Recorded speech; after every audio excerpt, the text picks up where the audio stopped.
Yes. Okay, perfect. So we wanted to spend some time, uh, have a little dialogue because a lot of the times we've been having, me sharing you my meditation for the week. So I was just talking to Radha Priti. Many of you know her on the top corner, at least on my screen. Radha, you can see Radha is written there. So she's a nuclear submarine engineer. She's super materially qualified, super snobby materially. And then Bhakti happened to her, and all that just disappeared. And now she's a Bhakti inspired Bhakti engineer. She's helping to engineer the hearts of many people, doing the Gita readings, Gita podcast, and all kinds of cool stuff, doing retreats and now flying all over the world. So she's on it. So it's nice to have you with us, Radha. So we thought we'll have a little discussion about bhakti, like what's going on. There's so many questions surrounding it. She gets a lot of questions. So she's gonna throw some questions at all of us, and we get to share our heart reflections.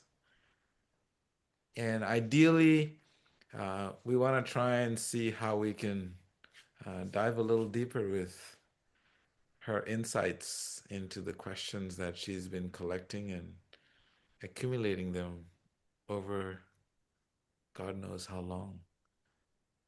So, Radha, are you ready? Mm. Yeah. Thank you, Veda.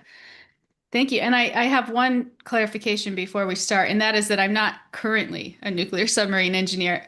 That was like, my past life. Now, I don't do that anymore, but thank you for the very sweet introduction. It's always nice to be with you in this beautiful sangha. Yeah. I was always taking you back to your old days so you can. I know. I know. I know, and they're getting further and further away from me too. But yeah, yeah, So, I'm what do we happy got? now. What do we So got? I was thinking, maybe today we could talk about with the holidays coming up and everything. Just a lot of us come from different backgrounds. I mean, a lot of us come from not bhakti backgrounds or, this particular practice or path. A lot of us, I know I come from like a Christian background. So I thought maybe we could spend a little bit of time talking about how Christianity fits into bhakti and also, with Christmas coming up, how we even as bhaktas can kind of celebrate that in our hearts, and what that means to us. Yeah, yeah. You know, I don't think anyone in this world is just born into bhakti. Very rare. Just quite a few rare souls who are just born into it. Most of us, we kind of stumble on it, or somebody throws it at us, and some miracle, something happens, something mysterious happens, and we uh, end up having a seed of bhakti planted into our hearts. So that's how it happens.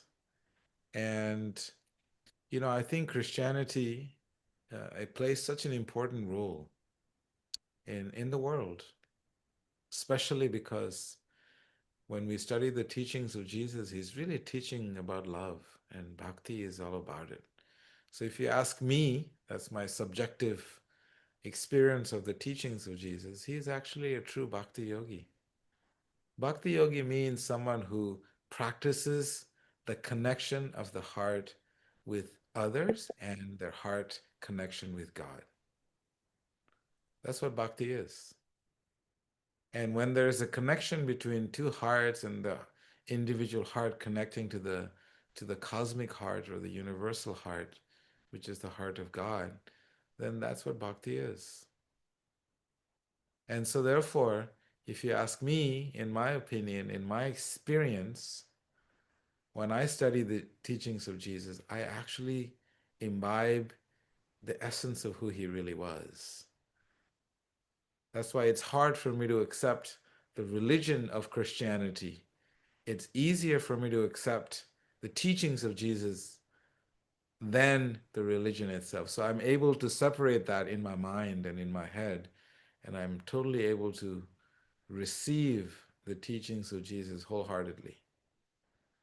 So this is how I personally do it. And Christianity and Christmas is actually a very deep uh, spiritual uh, journey for myself, because I realized that this great soul came into this world to share love with everybody. And to me, he is considered to be one of the greatest saints of all time. So, This is my understanding of Christmas and Jesus and how it relates to bhakti in a nutshell. I have so many more questions based off of your answer. And whoever wants, you can keep firing away in the chat so Radha Priti can get some moral support and she can keep coming Yes, back please and we do. all can. When things come up, and I'll read them, or you can also jump in. But I just want to back up a little bit in your answer, which was beautiful, by the way. You said you can differentiate in your mind between the teachings of Jesus and the religion. Can you zoom in on that a little bit more? What you mean by that? Sure. Sure, sure. When we see religion today, there's been a lot of uh, I want to say human fingerprints in religions, which causes some uh, alteration of the pure intention and the real teachings of Jesus. It's just human nature to alter things to suit, our interests.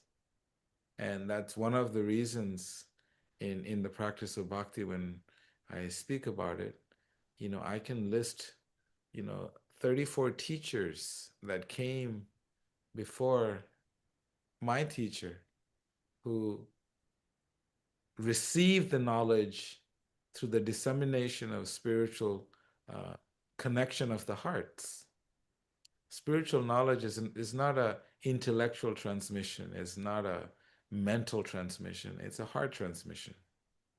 And so therefore it's a little different in the tradition of bhakti. But when we look at many other spiritual paths, we see that uh, there is a teaching, there is that person, and then the teachings are then written by people who also happen to govern the world or countries or nations, and it needs to be altered to make people uh, toe the line, so to say. So basically, all these rules and regulations, in what is its connection to the real essence of who Jesus was? For example, Jesus was all about love. Thou shalt not kill, right? Why is there so much killing going on in the world?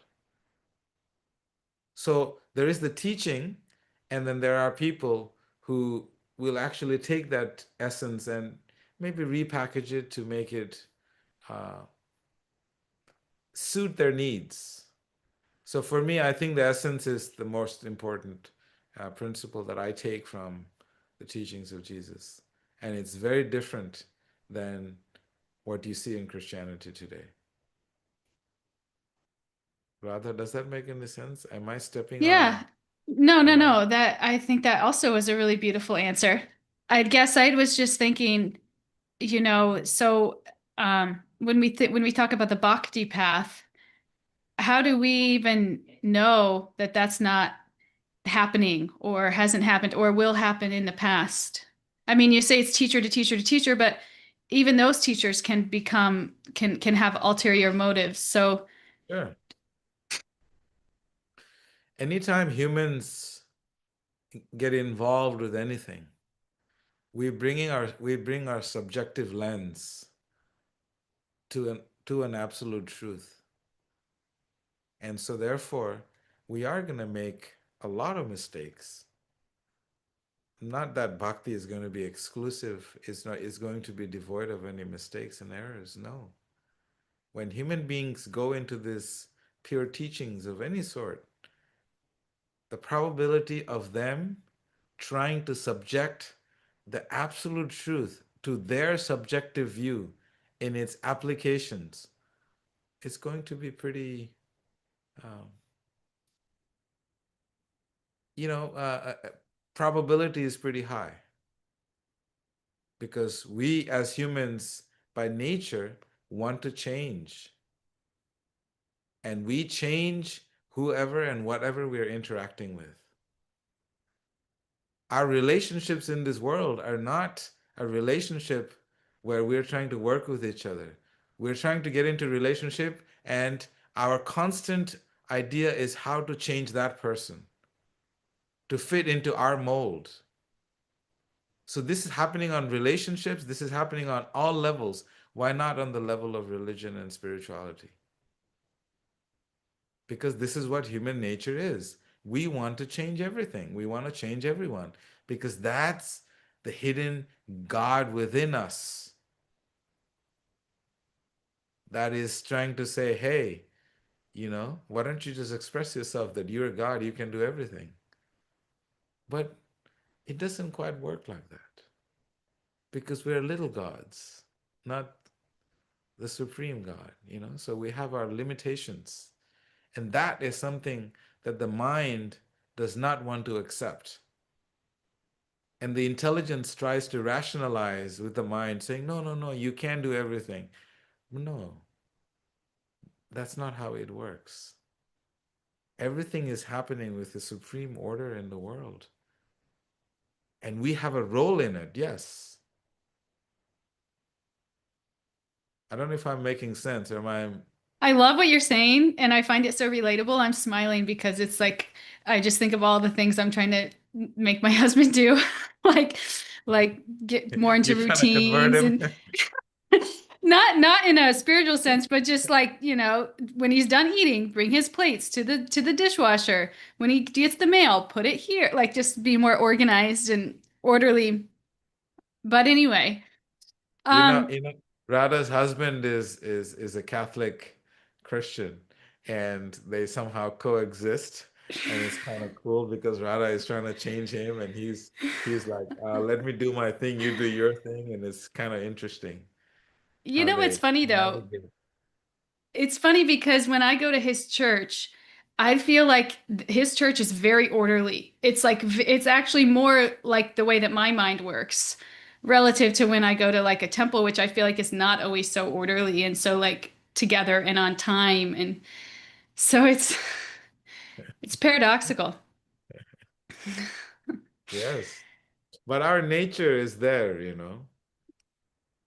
Our Yeah. nature is there. In every situation, we want to change others. So though, how do you know that again, the teacher that you're following, how do you know that they're not changing things? I mean, this is just what happens, like you're saying. So you're saying it happened to other religions. So, what we're practicing bhakti, how do we know that it's not happening, with what we're following?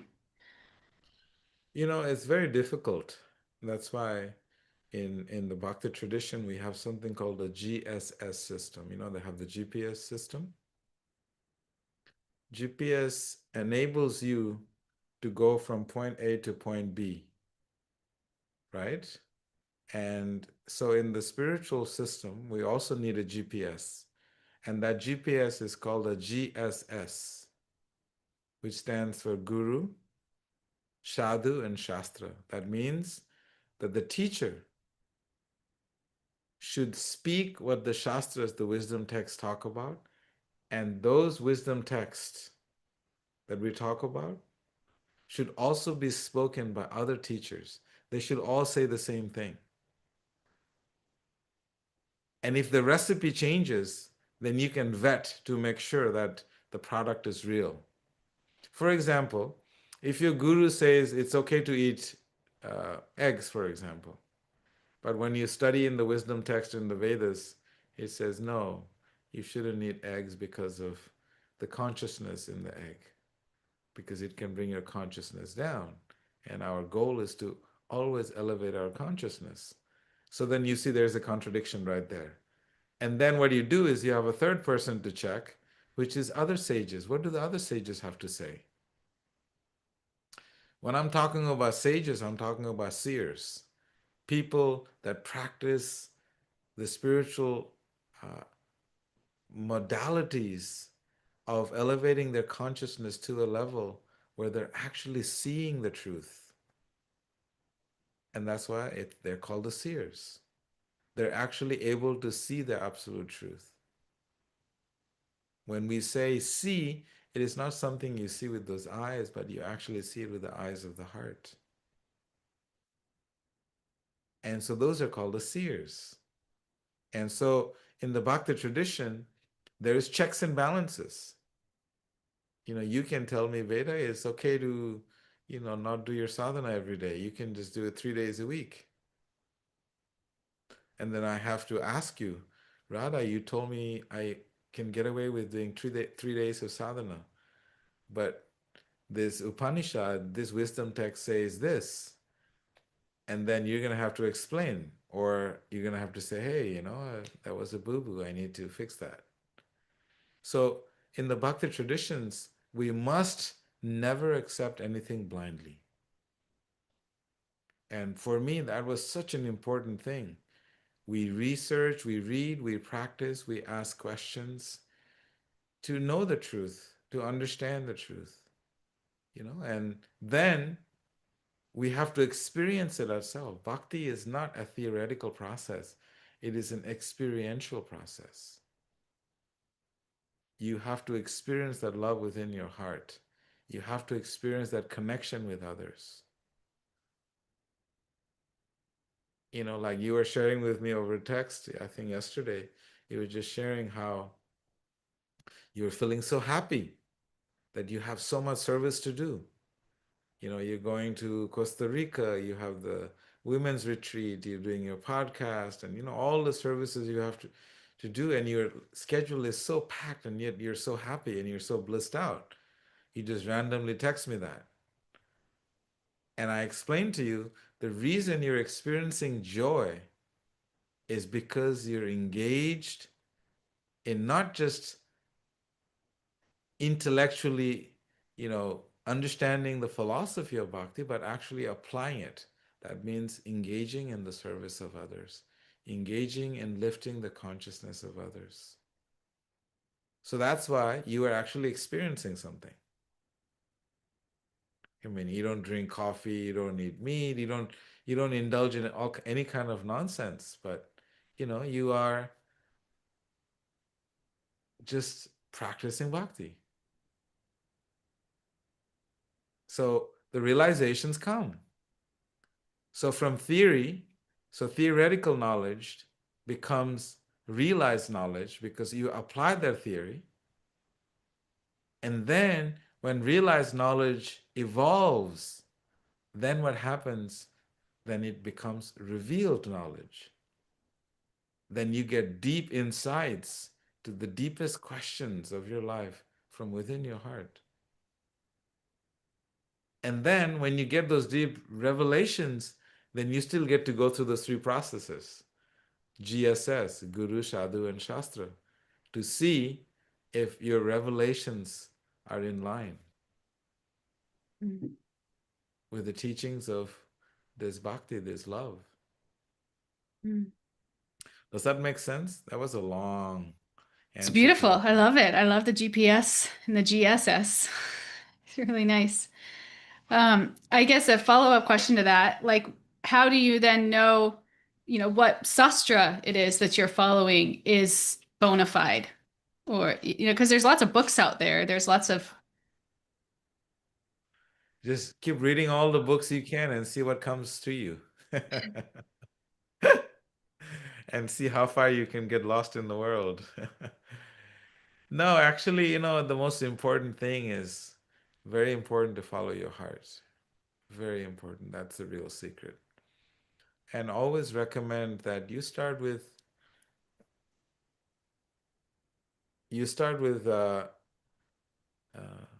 some basic fundamental books. For example, like the Bhagavad Gita. Bhagavad Gita is like the ABC of the yoga text. Why is that? It's because it's a 45-minute dialogue between two best friends. And that dialogue was so powerful because it's so cryptic. You'd have to, really, really get to understanding uh, how to decode those cryptic teachings. Can you imagine 45 minutes? And is the most printed, the most populated, the most, uh, in most languages, the most talked about. And that's how beautiful it is that it's so dense, but it's so beautiful. So that's my recommendation. Start with something really simple like that. Beautiful. Of Okay, I course. have kind of a simple one. Does anybody else have any questions? Otherwise, people might be like, what's going on here? Nitai You has one are all actually. welcome. Huh? Nitai put one on the board. Should I read it? What did Nita put on the board? He says how to know if it is actually realized knowledge or just alignment with tradition because we fear real transformation. Can you read that one more time? How do we know if it is actually realized knowledge or just alignment with the tradition because we fear real transformation? Hmm. Tradition can also be realized. Why not? Somebody in the tradition has realized, so they passed it on. There's many traditions in the world. You know, there's beer drinking traditions in certain countries. There's so many different traditions. But a lot of the spiritual traditions, if you are noticing that there is a transformation in your consciousness, then that's a beautiful thing. For example, I remember in the village that I grew up in, very disconnected from the world, they used to worship the bodies of water. And I remember they used to worship the cows, they worship the trees. It's such a beautiful thing. Every evening, as a little kid, I barely remember, but I just remember my mother worshiping trees, tulasi, and the trees. My mother worshiping the animals, worshiping the bodies of water. Very interesting cultural traditions. And those traditions actually gave people a deeper, deeper realization and a more interconnected relationship with nature. And people seem to be more happy. So traditions can be realized knowledge. It can also be revealed knowledge, like bhakti can also, this tradition of bhakti that has been come down through realized knowledge and revealed knowledge. But the point is, all of this knowledge is meant for us to practice and turn our existence into a spiritual laboratory.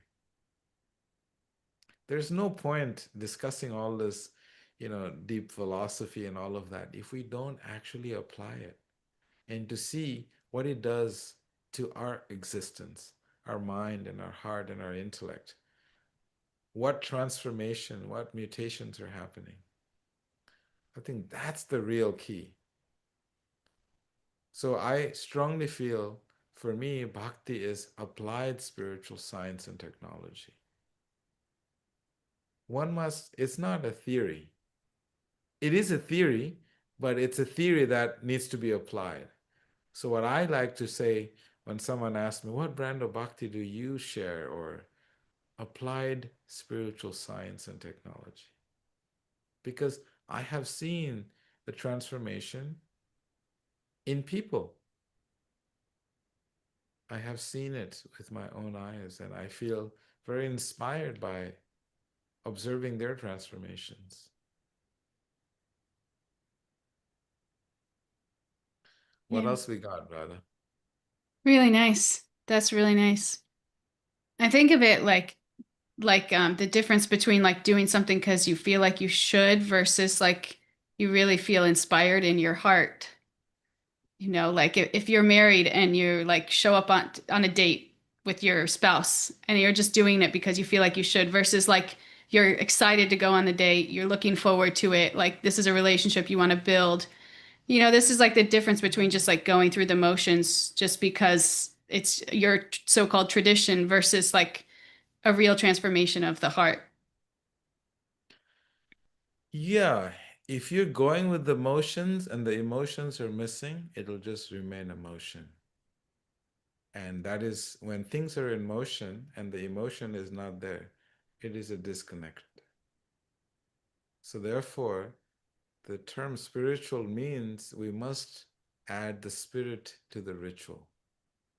Otherwise, it just, like in the USA, when I always share this uh, with people. When I came to the US, I remember first time someone asked me, you walk past someone, they say, "Hey, how are you?" And they asked me that question, and I paused because someone was so curious about me, and I wanted to answer them, and he just walked past, and I was thinking, "Whoa, interesting. What kind of culture is this?" Like they ask you a question, like you're thinking that they're serious about it. They really care to know how you are, and they don't even give you a chance to answer. Has this ever happened to you? Yeah, and I'll tell you, Veda, every time I ask you how you are, I really do care, just so you know. Okay, I'll keep that in mind. So for me, I'm like, okay, what does this mean? Like we go through the motions, but there's no emotion involved. So bhakti is not just emotion, it's bhakti is motion with emotion. That emotion turns into devotion. And the devotion is what brings people together, it what brings us closer to God. Because if we are close to each other, it'll naturally bring you close to God. If we learn to love each other, there's nothing greater in the eyes of God when all his children learn to love each other. It makes them so happy. And what kind of children are we when we say we love God and we treat each other like trash? It's not so nice. So we have to try to remain conscious and not treat each other, you know, be kind and loving towards each other. And that is the real bhakti that I'm talking about, applied spiritual science. Don't keep it theory, Hey, how are you? And just keep going. So we need to stop the motions or just add the emotion to the motion. Motion plus emotion equals devotion. I like it. You got some good taglines coming out of this one, Veda. Wow. I never thought of it. It was no preparation, just whatever's inside is just We need a t-shirt like that. Motion plus emotion equals devotion. Okay, we got another question here from Sheba. Am I saying that her name right? Sheba Phelps? yeah. She she says, "Where does regulation of the nervous system fit into bhakti?" Oh, very interesting question. Yeah. See, the nervous system is it's a it's a it's a very interesting part of our existence, and they're very much regulated by our emotions. And so if our emotions are properly uh, cultivated and nurtured, then our nervous system is, it's balanced. And sometimes it's the other way around too. If our nervous system is properly taken care of, then our emotions are properly uh, functions better. So in other words, nervous systems are directly triggered by our emotions. For example, if you're angry and anxious, you will notice your nervous system gets on high alert and your body will start to uh, heart will start to pound and the organs will start to activate even more. So it's very important to realize how our nervous system is very much connected to our emotions. So bhakti is an art of cultivating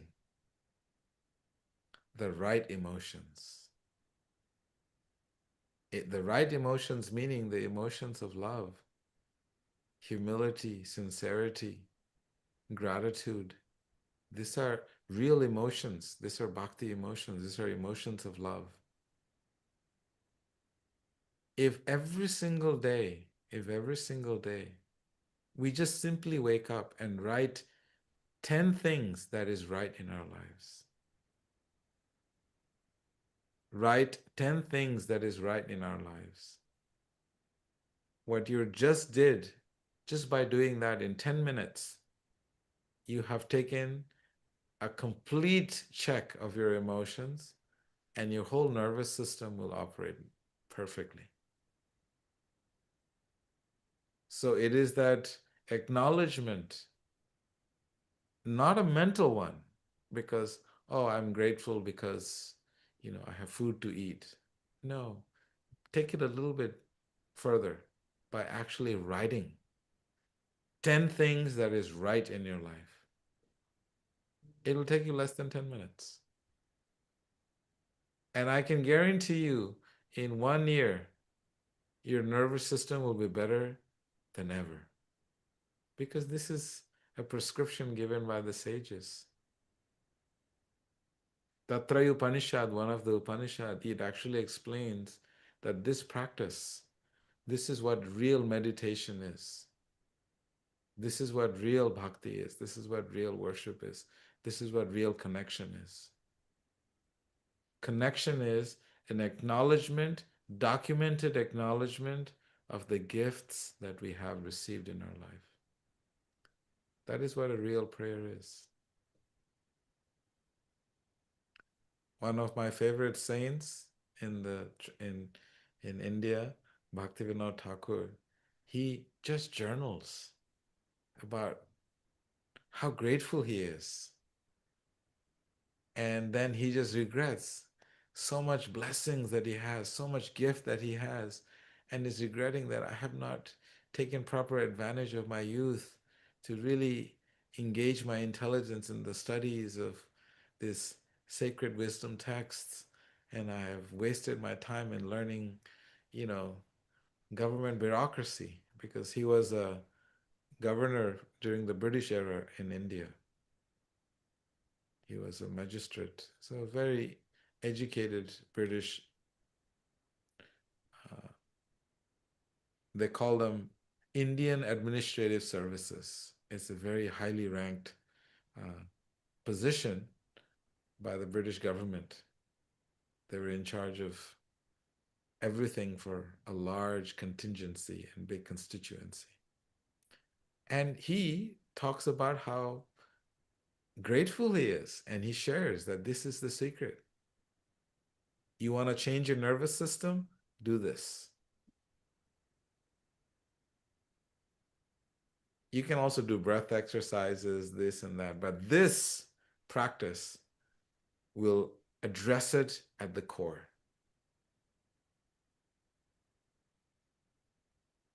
And every single day when you see people, just tell them how grateful you are. When you see your partner, just tell them how grateful you are. When you see your children, tell them how grateful you are. You meet friends, whoever you meet, just tell them how grateful you are and see what happens. I have tried it and I still try to do it as often as possible on a daily basis. And every time I'm not grateful, I always try to come back to that deepest space of gratitude.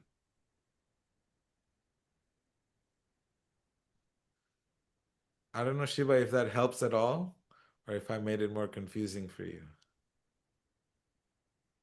or oversimplified it for you.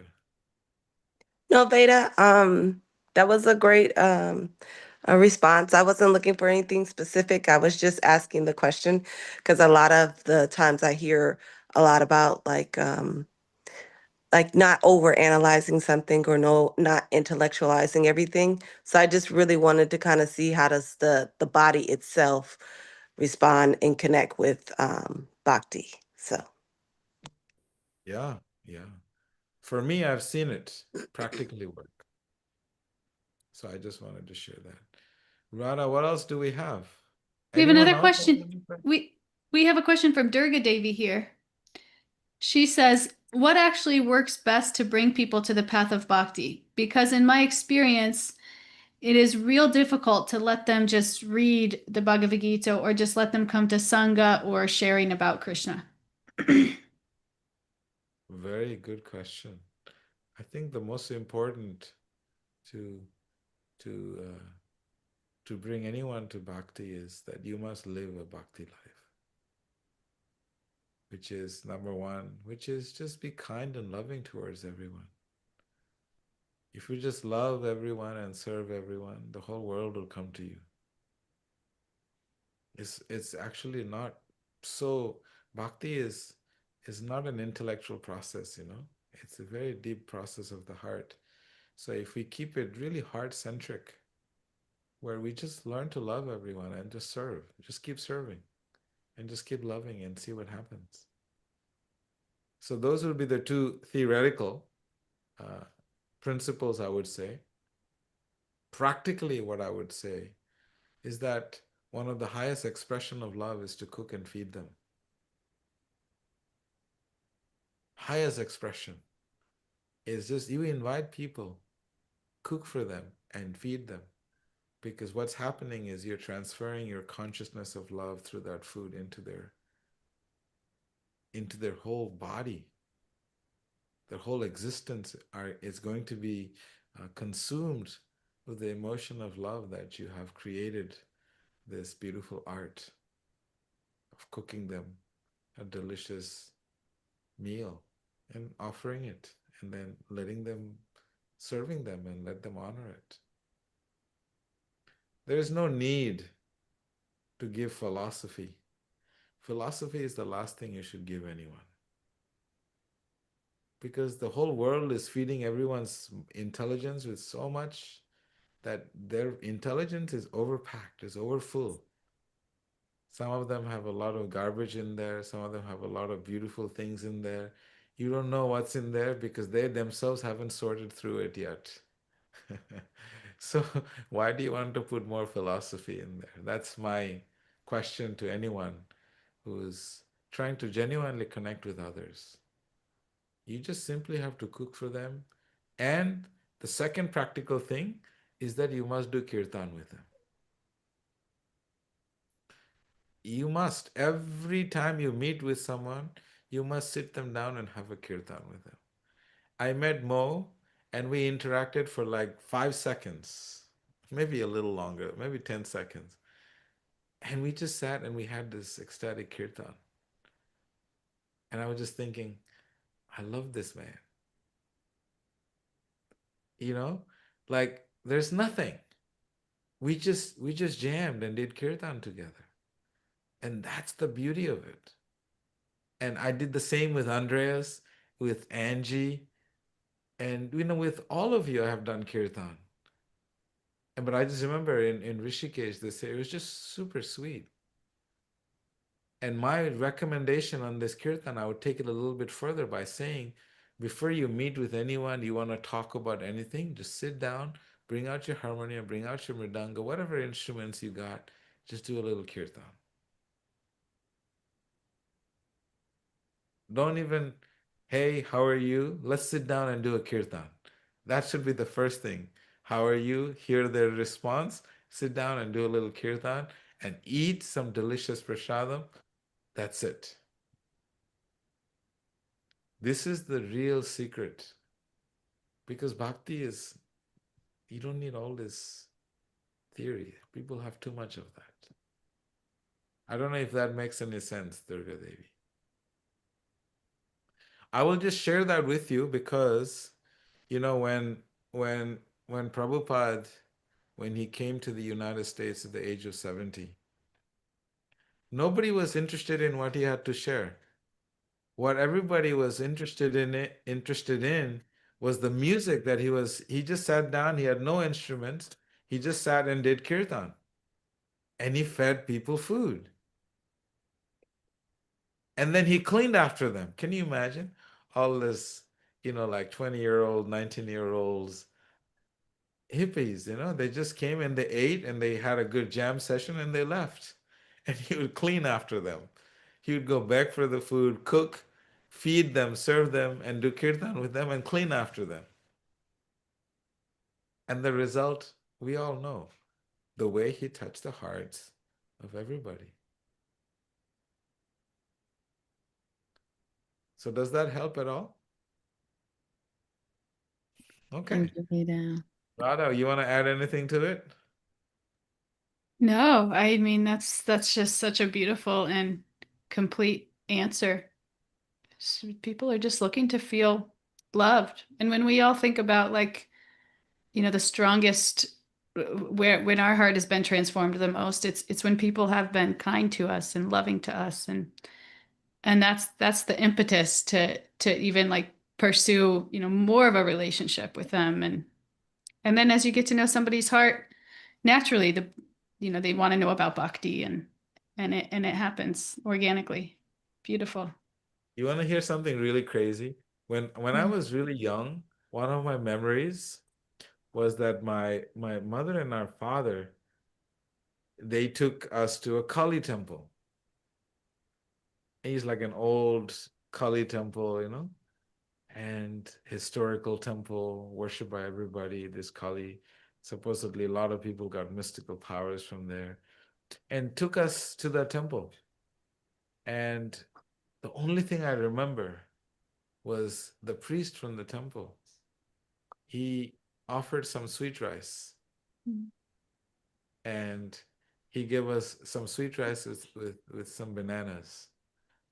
And I thought that was like the most memorable experience of my Kali temple ever. It's like, what was your experience? I had the best sweet rice with some bananas, because the guy was just so kind.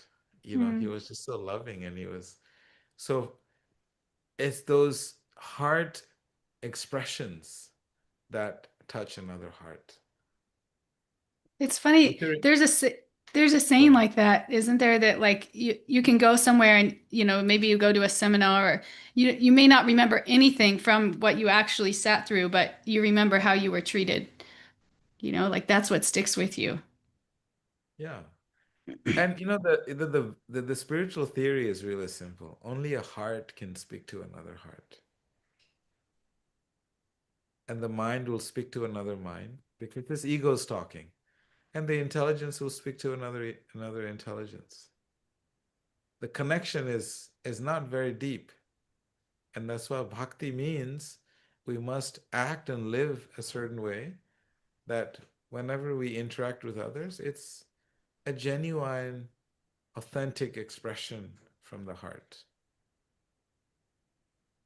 Veda, you're someone who's very natural at that. Like I think everybody on this call, anybody who knows you, like just feels that from you, just that genuine love. But for some people, it's not so like natural. It doesn't feel so natural. It feels like an effort. So how do you transition from that like effort to where it's natural? I beg to differ on that theory. I think it takes a lot of effort to avoid others and to not share what's truly in your heart. Can you imagine? You have to kind of lie to yourself and ignore others and not acknowledge them and not recognize them. That takes a lot of effort. I think that takes a lot of effort. What is more natural for everyone is to just speak authentically from the heart. This is what bhakti is. So I think the real issue is, why do all this extra work? Avoid all this extra work. Just be genuine and authentic in your relationships and your connections with others. It's not as natural to me. I'm just lazy. That's what it is. I just don't want to do all the work that you guys do, you know? Why should I do all that hard work? I think you're too evolved to understand the question, Veda. No, I beg to disagree with that. Andreas wants to say something. I could see he was trying to unmute himself. Andreas, go for it. I was just very much loving about it. Wanted to make like a reaction. Um, that's what I wanted to do, but then I stopped because it was too much effort, and I was like, ah, I just laughed at myself. Yeah, just make it easy. Bhakti is supposed to be easy.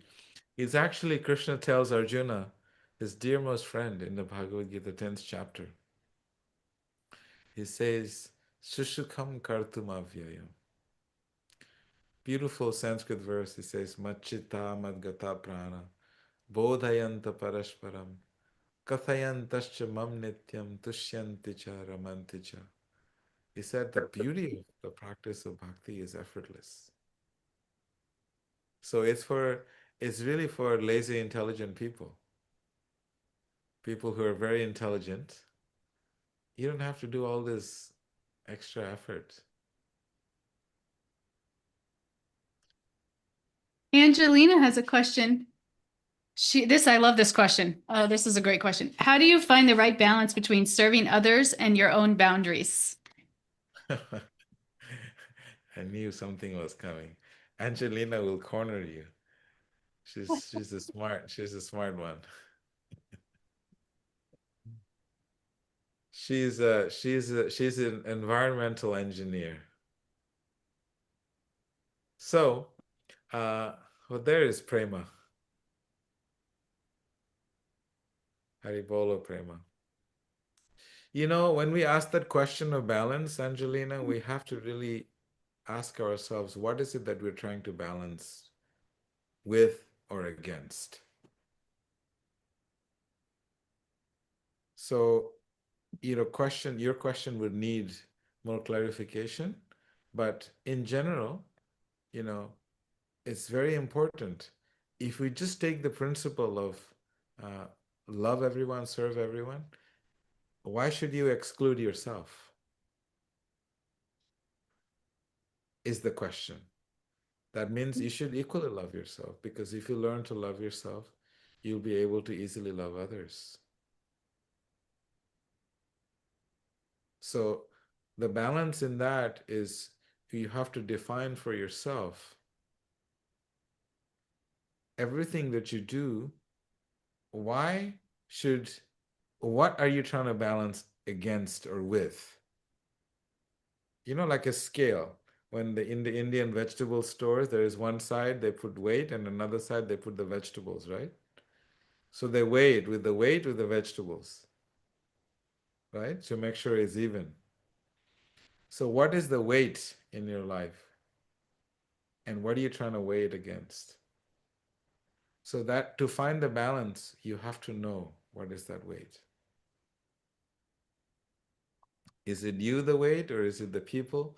So those are questions that one has to ask oneself to know the truth. To find the balance, no one else can help you find your balance. Any teacher, particularly if you ever ask me, I will throw the question back at you and help you to think and think and think and dig deep into your heart and really see what is it that you're trying to balance with.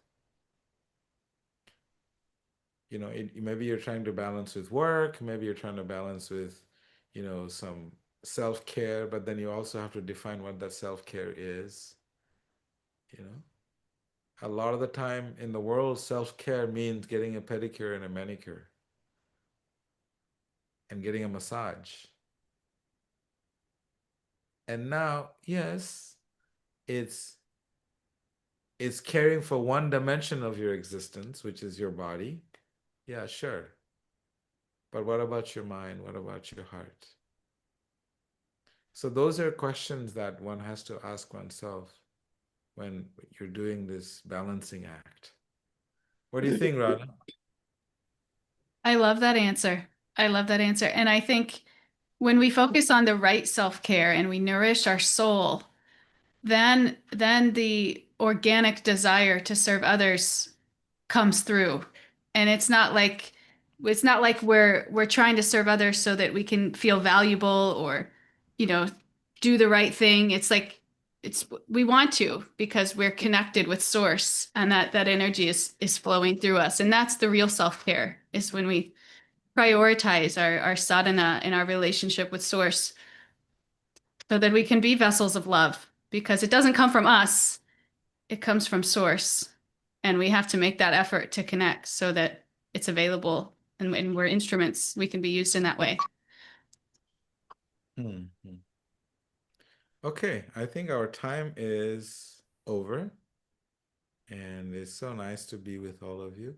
If there's any last questions, otherwise, anyone want to share any reflections? Mo, why don't you share a reflection? I was just about to do it. You got a good gut feeling. There we Um, go.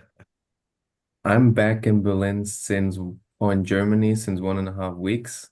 Been traveling through India for 2.5 months now, and it feels really, really good to be in a sangha right now, even though it's only online and it's here, but it feels really good because I'm missing that connection here so much. Like in my work life, in my everyday life. It's beautiful people. I all love them. I all try to serve them as best as I can. It's all beautiful. But there's this lack of like community that gathers around the same principles, the same love, the same experiences. And it feels really good to be in here. Really nourishing for me right now. Wow, Mo, that was our topic last last Saturday. How important it is to always stay connected, and we try to do this every Saturday. Wherever you are, just join us. Bring the world with you. Let's just somehow stay connected, because the minute you're connected, you're energized. Disconnected, it feels depleting. And so please, thank you for sharing that, Mo. Radha, anything else?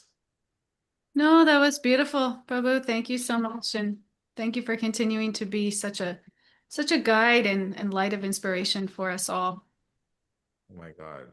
I appreciate you so much. Thank you, Radha. So nice to be with you and all of you. I want to see you all every week. I mean, it was so nice to see Andreas and Angie there in Dharamshala. They still made the time to schedule, and all of you, Mo, and all of you. It's just so nice that we're able to make the time. Okay. Namaste, everyone. Please stay in touch. Uh, welcome to message me and welcome to message in the group. And if you have any questions or any thoughts about topics, I would love to get more recommendations from all of you.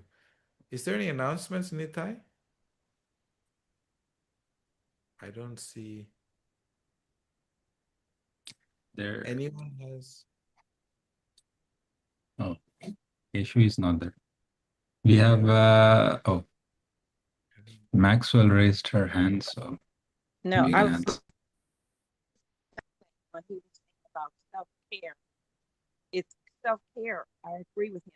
It's how you start your very morning out, words you speak out. You know. We can't hear you very well. I don't know if the audio is it soft for everybody else? Yes, it is soft. Yeah, could you maybe get closer to the mic? Who, me? Yes, perfect. Oh no, there were another call was coming through at the same time that I was speaking. Oh, okay, okay. Okay. No, I was saying when he was talking about self-care, what I think about is self-care is the first thing you tell yourself first thing in the morning. Yes, you need community and family, and that's very important. And it's good the group is together. I'm just starting listening. My youngest sister, Fabia, and but I think it's what you actually bring out of your mouth as part of your self-care. Beautiful. Thank you so much for sharing that, Maxwell.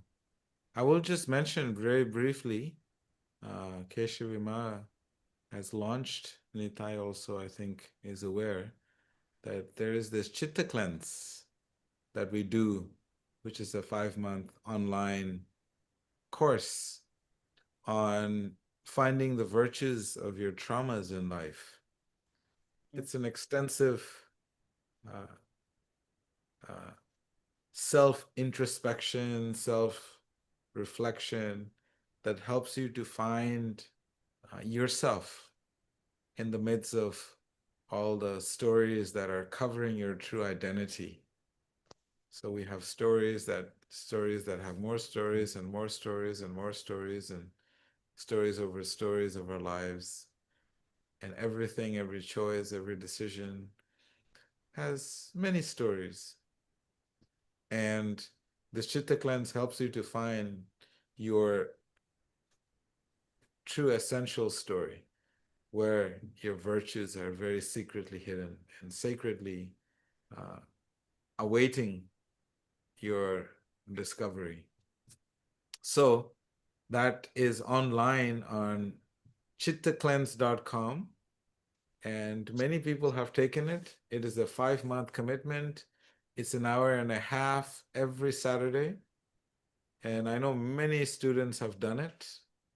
And we're just opening up. I've only been able to do it once a year.